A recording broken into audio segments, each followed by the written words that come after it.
Do you remember Miss Cleo? I do remember Miss Cleo. I do, affectionately. Oh, I spent a lot of nights talking to that lady. She got me through senior year.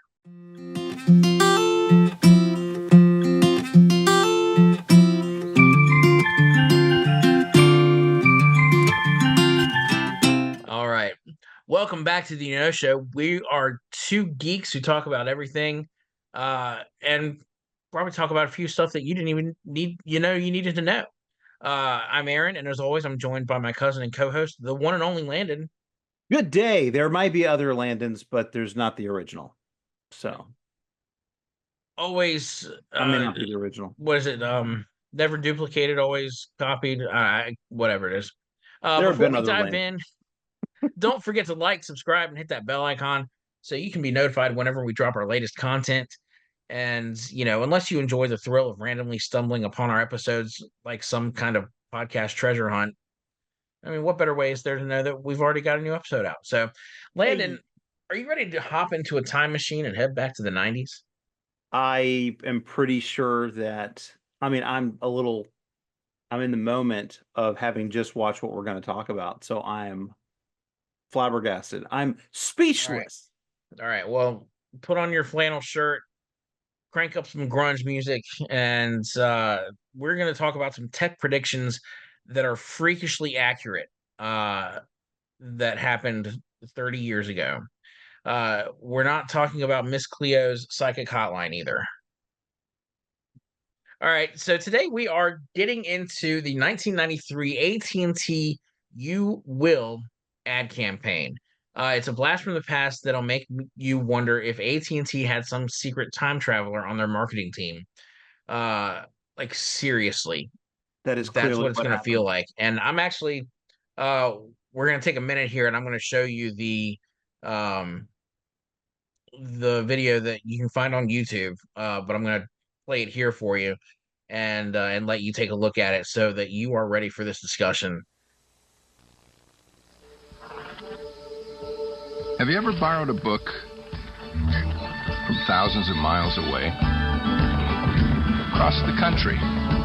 Gesture ahead. Take next. Without stopping for directions? 101. Or sent someone a fax?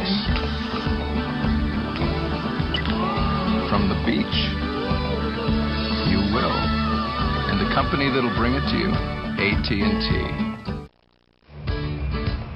Have you ever paid a toll without slowing down? Bought concert tickets from a cash machine? You will. And the company that'll bring it to you, AT&T. Have you ever watched the movie you wanted to, the minute you wanted to? Learn special things. That's all taken from jazz. Know any questions? From faraway places. Oakland? So where did jazz come from? Good question. Or tucked your baby in. From a phone booth. You will. And the company that'll bring it to you, AT&T. Have you ever kept an eye on your home when you're not at home? Or gotten a phone call? How was your day? On your wrist? Beautiful. You will. And the company that'll bring it to you, AT&T. Your true voice. Have you ever opened doors I'm home. with the sound of your voice? Her card, please. Carried your medical history in your wallet? Your wife's gonna be just fine. So this is where we stand on the atrium. Or attended a meeting I really like what you guys have been doing, but in your bare feet? I may have a few other ideas. You will. And the company that'll bring it to you, AT&T. Have you ever had a classmate who's thousands of miles away? Yes. Code 1 calling about the touch-up feature order. Conducted business in a language you don't understand? You will. And the company that'll bring it to you, AT&T. Wow. I have to say, I know earlier you said that it was probably maybe some marketing person who went back in time, but I'm pretty sure it was Tom Selleck. I've always Yeah. thought that Tom Selleck had powers with his mustache. You have to have the mustache, The but power comes from the mustache for it sure. really does. And like Samson, if you remove it, you know, you lose all your power. So, but wow, okay, so I, as you know, just watched this right before we recorded this. So my reactions in this moment are much like your reaction, audience member. Um, I am dumbfounded. That's crazy. Crazy. Right. I mean, there's some things that are mentioned that are just like, oh yeah, wouldn't it be cool? But I don't know. Do you have like an order of these things that you want to go through with this? Because I'm just like still reeling as to how accurate this is. No, I don't have a real order. I don't think. So semantics, there's some semantics things like they talk facts, you know, we don't do facts really as much anymore. Sure. But the idea of communication and not having barriers to communication between people and transactions and purchasing and language, the tablet, you know, the idea of writing something or even swiping. With my company, that's one of the things that we do at the company I work for is you can take a digital catalog and you can swipe it digitally on an iPad and to be able to look at different merchandise. And that was kind of one of those ads is when you're reading a book, you know, so you have e-readers and things like that. But I'm just like, oh, it's crazy. Yeah. Crazy. Back Now you then the probably didn't maps realize this. too. These commercials, they were directed by David Fincher, Who's that? the same director who brought us Fight Club. Oh, Yeah. Fight Yeah. Club and its prophetic, you know, danger.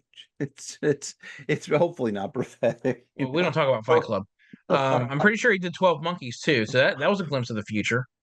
I mean, a glimpse of a dystopian, scary future, but it was the future. So it's possible he's been to the future. It's possible, yeah. I I think would that's say probably most likely sense. that's yeah. It's probably not Magnum PI telling you about these future things you're gonna get to do. But it really is amazing to see. You know, you have each ad starting out with "Have you ever?" And of course, in 1993, this is science fiction, right? Of course, none of us have ever done any of these things. Um, and then he's describing something that is seriously like science fiction. Right. What was it? One of them. Have you ever crossed the country without stopping for directions?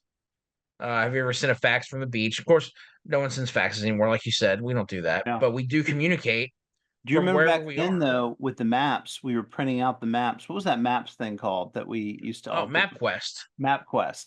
Yeah, we Yeah. all used to do MapQuest back then. So the idea of, first of all, there wasn't the idea of an Apple phone or an iPhone, I mean. So that wasn't out there. There wasn't like a digital GPS. There were devices, but those didn't come till later either. Remember Yeah, how I it think started with having the little square devices, but didn't those come later? you can say those were really introduced to the mainstream market like in the late 90s, maybe early Yeah. 2000s, where So you had maybe like the Garmin and stuff. yeah. So maybe AT&T had insight into those things, but still it's a far stretch from having it integrated into a vehicle.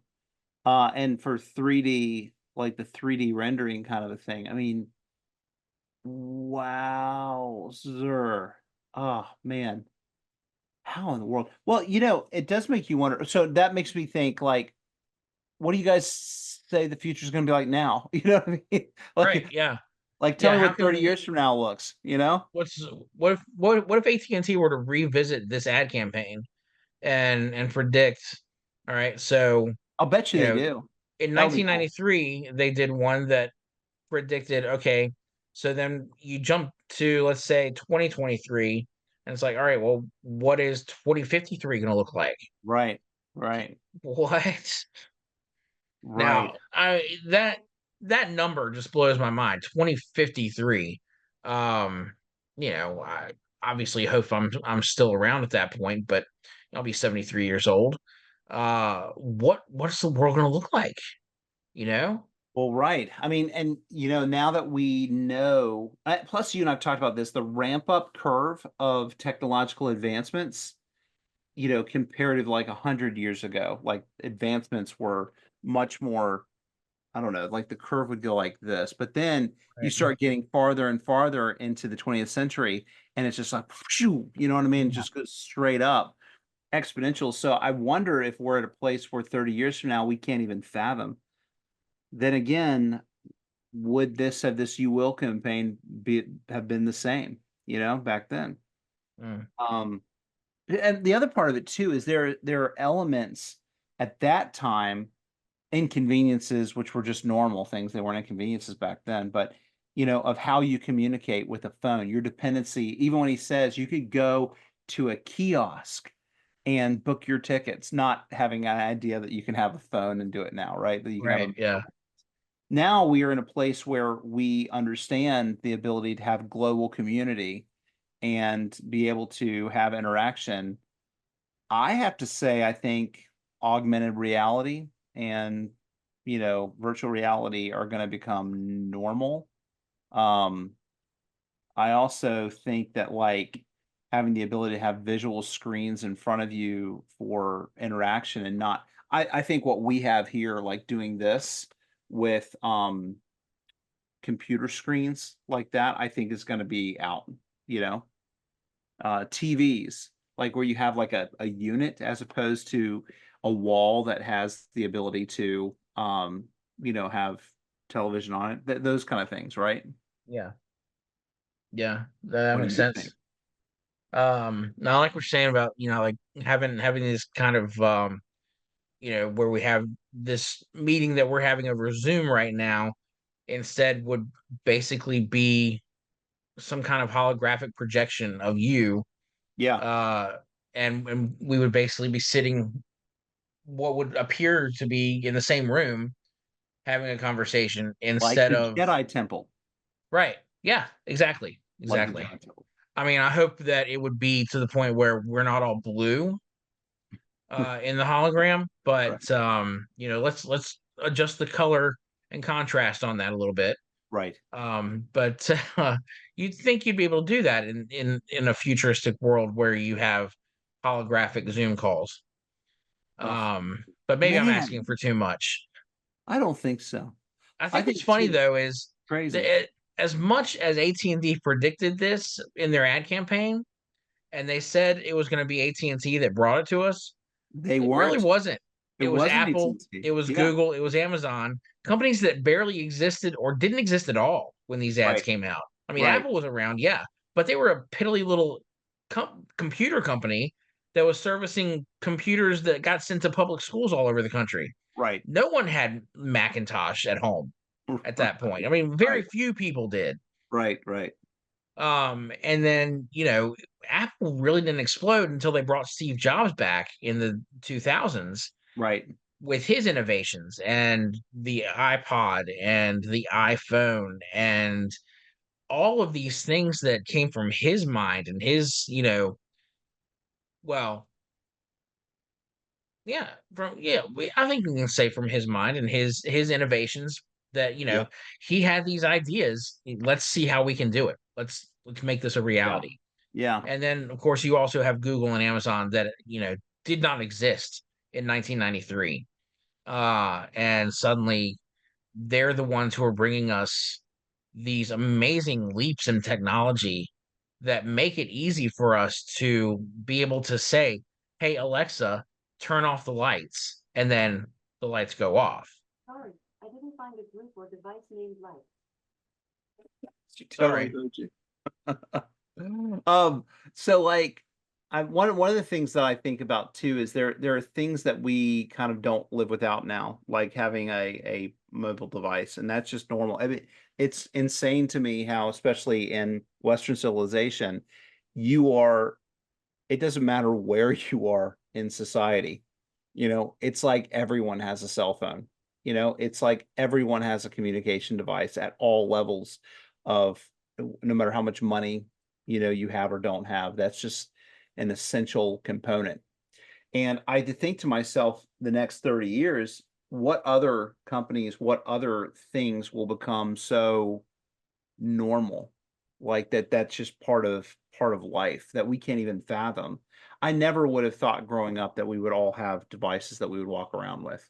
I Oh yeah. never would have thought that I would be able to have something like this, like that can do noise cancellation, like my AirPods and things like that too. You know, it's crazy to me.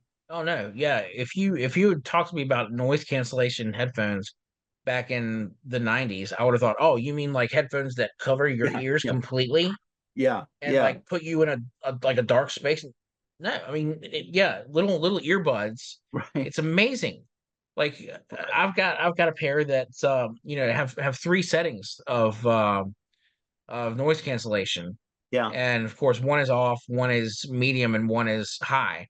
And when you turn it on high, you can't hear a thing. And right, it just blows my mind. It's not like these things are completely covering my ears. It's just the technology that exists to block out like whatever sound wave it puts out there right. that blocks out outside music or talking or whatever. And all you hear is what's coming in through your little speakers. It's Right. incredible. Well, It's let me ask incredible. you this, because I think one question that I have about the future, especially when it comes to virtual and augmented reality, is you see everybody walking around with the AirPods on now, right? Or Hmm. something that they have in their ear. It's normal to walk around. And then you can turn off the noise cancellation or on so you can have conversations or just be completely silent. Do you think that our culture who is improving in eye care by having contacts will shift to wearing glasses like normally, like whether you wear glasses or not, for the purpose of augmented reality and prep for the possibility of later having contacts that would accomplish that same thing? I was gonna say there, it wouldn't surprise me if we reach the point where there are glasses that provide that augmented reality.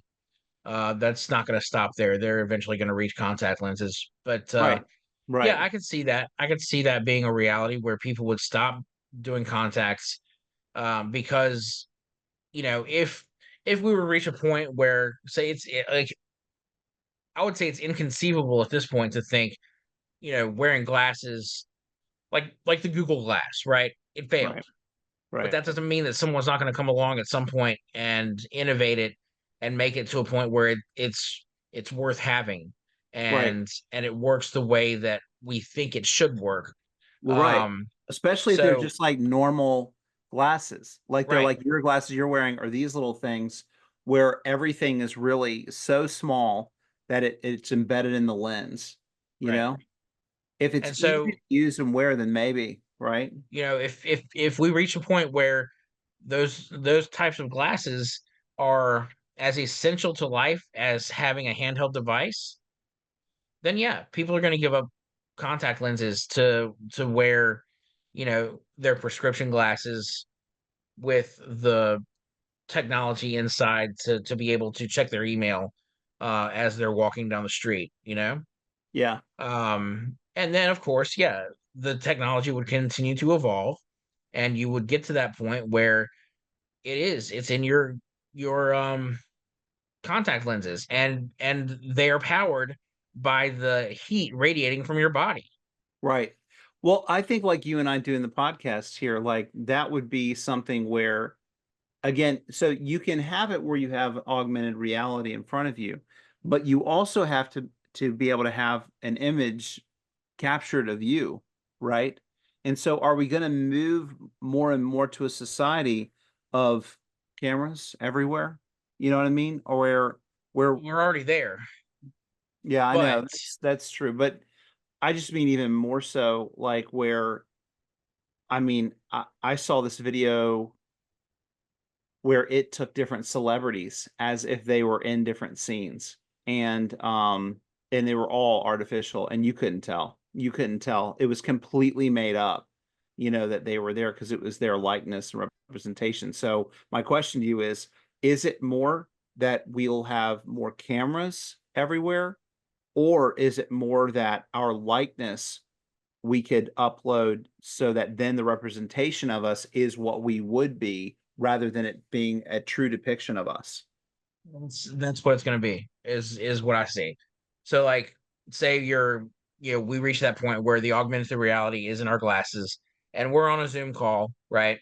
And there's no camera covering me, but my image has been uploaded into Zoom or whatever program is using it, Yeah. and it uses AI to approximate what I'm looking like as I'm speaking, how my mouth would move. Yeah. And so it creates that image for everybody else who's watching me on Zoom, and they're not seeing me, in real time.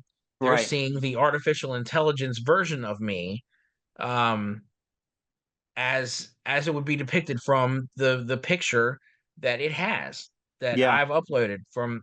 So like, say what you're seeing, let's say that was the profile picture that I uploaded, right? And so that's what it's going to see, that's what it's going to animate. And maybe I don't like it. Maybe I'm like, Landon, you're a little too fat in the face. I think we'll bring that in a little bit. You know what I mean? Right. Let's also get Right. your muscles bigger on this thing. You know what I And you mean? can, and that's the thing. Like, you can Photoshop whatever picture you want and upload that as your profile picture, and that's it. This is how I want the world to see me. And so, almost like Ready Player One, right? Ready Player In One. the Yeah. Oasis, you create your avatar and you Right. you make it look like whatever you want to. So if I want to show up on a Zoom call in the future as Michelangelo from the Teenage Mutant Ninja Turtles, that's what I'm going to show up as. I was on a team meeting with my company a couple weeks ago, and it was everybody in our company, and we got on there, and a few of us threw on the mustache for Teams, like from Snapchat or whatever it was, and it looked like this mustache, like a Mario mustache. I got my other hat there and I put it on, and the entire meeting, even in my presentation part, I like kept the mustache on, and it was incredible because it would move as my mouth moved Mhm. it like in a really advanced way that I hadn't seen before. But Like, it it's looks amazing so to see how these it's things so work real. Right. today. Yeah. Like, even like, we're in the beginnings of it. Just think about how accurate it's going to be. How it's exciting and it's intriguing and it's terrifying all at once to Yeah. think about how advanced our artificial intelligence is going to be in the next year, 2 years, 5, 10 years from now. What is it going to turn into? And how, is it still going to be something that services us, or are we going to be something that services it? It's crazy. It's crazy that kind of thing. And then of course there's the ethical side of it, right? You're wondering about like, are we will it come to well, aside from the should or shouldn't, the ways that it can be abused. Like we Hmm. just talked about in our last podcast about Jeffrey Jones, and his likeness was used on the gravestone. And I think to myself about like the intellectual property stuff, you know what I mean? And owning the facial features, right, of a character. And that's something that's been a thing that's been, I mean, discussed heavily with SAG, right? And Yeah, yeah. I think that all that stuff is going to continue to be a bigger part. Now, of course, with celebrities, it's one thing, but when you start thinking about your day to day and everybody, you know, um, showing up for a work meeting, you have a room full of people, and then you're just showing avatars and you're not showing the real people. Is that dangerous? I mean, is that, it's crazy to me. It makes you wonder where the line is. As much as we are dealing with the question of how much you use AR and Chat GPT or things like that, you have that with intellectual or communication, but then also visual representation. Where's the line, or is there a line, right? Yeah, man. We we took a turn down some kind of rabbit hole here that's I tell you what, it's almost scary to think about what's to come. Like, there's, like I said, it's intriguing and it's it's scary all at once. to think about the possible futures that we have laid before us. And there's so many ways that it can go right, and there's so many ways that it can be benefit to humankind, but there are also, like, you can think of countless ways that it can go wrong. You put the Well, wrong person sure. in charge of it, Right. and it's like, man. I Yeah, had it a could go friend wrong. who he worked in the robotics department. He got his PhD in robotics from tech, and he works for DARPA now. And it's like, you talk to him about artificial intelligence, and he said he's not worried about the artificial intelligence. He's worried about the people who are in charge of the artificial intelligence. Yeah. It's like those are the people you have to look out for, Yeah. because they're the ones who are going to be in the real control. Like, artificial intelligence is still just going to do what you tell it to do. Well, I think too, like anticipation. I mean, there's so much that's going on in marketing and the media right now that is suggestive and shaping and almost manipulative and propagandized. And it's only going to get more and more enhanced to be able to put things out that respond or lead someone down a path. We're constantly going to be more and more in the need of ensuring that we have strong convictions as to the belief structure, to make sure that people aren't taking advantage of people. I mean, I think that's the thing. And I do believe that in the 90s, people had an awareness of the danger. I mean, you had Terminator 2, you know what I mean? And so, the idea of the government, Skynet fights back, right? You have the concern about computers taking over, but I don't think it was realized as much as it is now. Like Battlestar Galactica, the old show, you have, the Cylons, you have robots taking over has been around for a while, right? But not this. This is different. This is more like the Jurassic Park when Malcolm's talking about you're so busy wondering if you could that you never asked yourself if you should, you know? Now that's probably the more telling statement that came out of the 90s that we could appreciate today, but I think we're far more like aware of that today, and I think that there is more caution. Yeah. Good stuff. Good stuff. All right, we are running out of time, so let's shift gears a bit and talk about some recent tech news with our pop culture pulse. Kind of relates to our AT&T ads a little bit. Have you heard about the sort of advancements that Apple has been making in AI? I know that they've released their Apple Intelligence AI, Yeah. that's come out.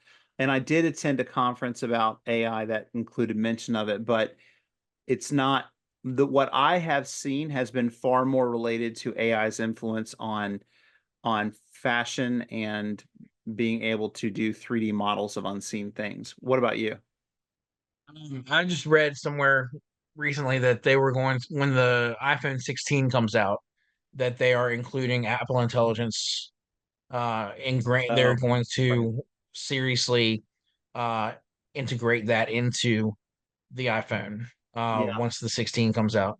So I don't know what that's going to look like, as far as, like, at this point I feel like it's not going to be anything more invasive than, like, the Meta AI when you do a search on Facebook. right. Um For does now. the Apple Intelligence take over what Siri has been doing? Yeah, Um that it doesn't make sense to have both. yeah. I Yeah, think so it's like, I think it would. are you gonna still are you like are they just combining Apple Intelligence with Siri, so that you're still, interacting with Siri as that kind of virtual assistant kind of thing, I'm sure the voice actor hopes so. She's like, right? please, yes, I will be the voice of AI.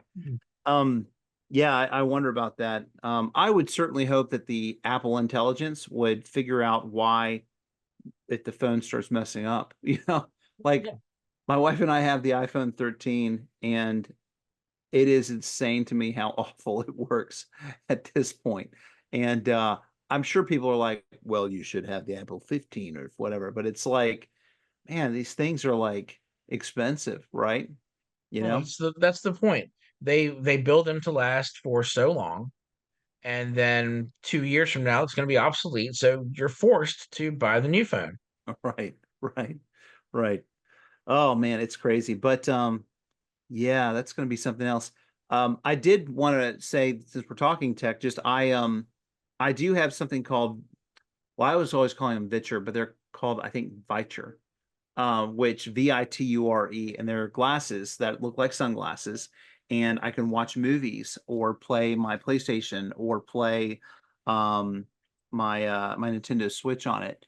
And it's glasses. It puts a little image like right out here to me, and just a few feet in front of my face. And I've really enjoyed them a lot. I mean, one of the things I enjoy is it has this part where you can adjust for your prescription with your so you don't have to wear glasses. Nice. And yeah, that's a fun little tech piece. And the price on that is around anywhere from it's probably average around $300, to have something like that. But I feel like they've done a better job than anyone that has anything out there at the best price. So if you're interested, check out Viture, Viture. Interesting. All right. Excuse me. Let's move into our recommendation corner real quick. And I actually don't have anything. I was trying to think of something that could be like retro, inspired by futuristic kind of technology, but I couldn't come up with anything other than like, maybe if you do a search on YouTube there's tons of channels out there where people go back and play old school video games, Yeah, or they'll have reactions to old school commercials. those are fun, I would love right? to see somebody do like what we just did and have because it was really fun watching your expressions when we watching through these AT&T ads. Oh my gosh. Um, Crazy. because you literally at one point covered your mouth. Like, Oh yeah. is it possible? It was crazy. It was crazy. I'm totally gonna show So my family this video. yeah, do it, do it. It's oh my gosh, it's great. And I'm a big fan of those reaction kind of channels. So when you go back and watch somebody's reaction to the first time they see Empire Strikes Back, it's amazing. Yeah, that's cool. Any recommendations from you this week? Just I would say that the Viture glasses, yeah, definitely check them out. All right. All right, we don't have any audience interaction this time. No more comments, but we do want to encourage everybody out there, whether you're leaving a comment on one of our carriers for the podcast or over on YouTube where you can watch our video and see our shining faces. Please let us know what you think about what we're talking about. We want you to be part of the conversation, and we will share with the audience exactly what it is that you have had to say. We've been able to do that so far. I'm sure if we get tons and tons of comments, we won't be able to share everybody's each week, but we do want to hear from you and and at least share some of what you're thinking along with what we've been thinking. So that's it. That's all the time we've got today for our blast from the past into the future. Next week, oh my gosh, we have to spin the wheel, don't we? We need to spin the wheel. Oh man, I can't believe we're already there. All right. Fine. And I didn't take the new I didn't add anything new to it, so we'll have to. If it gets on the one again, the HT will just spin it around again. Here we go. Come on, what was that? Star Trek: The Next Generation, Season 2. Season 2, baby. All right, what else we got? Oh, My Adventures with Superman. I'm even My watch Adventures with Superman. That is a great animated series. Yeah, I like it. Okay, All right, so I'll totally finish watching that first season now. okay. Well, there's a second season too. Do you want to just do the first season? I think we better because Okay. I gotta catch up. All right, so that's what we'll do next week. Where our next episode will be Star Trek: The Next Generation, Season 2. We'll hit some of the behind the scenes conflicts and hit the big episodes. There's some big ones in Season 2 Yeah. that we'll talk about, and then we'll get into My Adventures with Superman, a fun anime-inspired Superman cartoon that On airs Max. on Adult Swim and on Max. It is great. There have been 2 seasons, but we'll cover the first season, which really gives us a lot of the introductory stuff. I personally, I love what they've done with Superman's origin in this modern retelling. But we'll get into that next week. Landon, any final thoughts about our dystopian future that we're looking forward to? No, except just caution, caution. Be careful which AI you trust with your secrets. Yeah. Hey, you know what? Also, I'd say this. I take this phone and I put it in the other room every once in a while. Not just put it on silent or put it in my pocket. I like put it in the other room. And it's amazing how experiences with other people can be enhanced by this thing not being on you. Just every once in a leaving while. it at home when you go out sometime. I know, right? Very possible. How scary is that? It is the idea. I know, it's just like, why, that's dangerous. How could you be so Yeah, irresponsible? right? How did we live back in the 90s, back in the 80s with no cell phones? We didn't live. No, I don't think life actually existed back then. It's all been a dream. This is the Matrix, and we're just puppets. Merrily. Life is but a dream. All right. Until next time, keep your eyes on the future. Maybe don't trust every phone company out there. But have a great whatever it is wherever you are. See ya.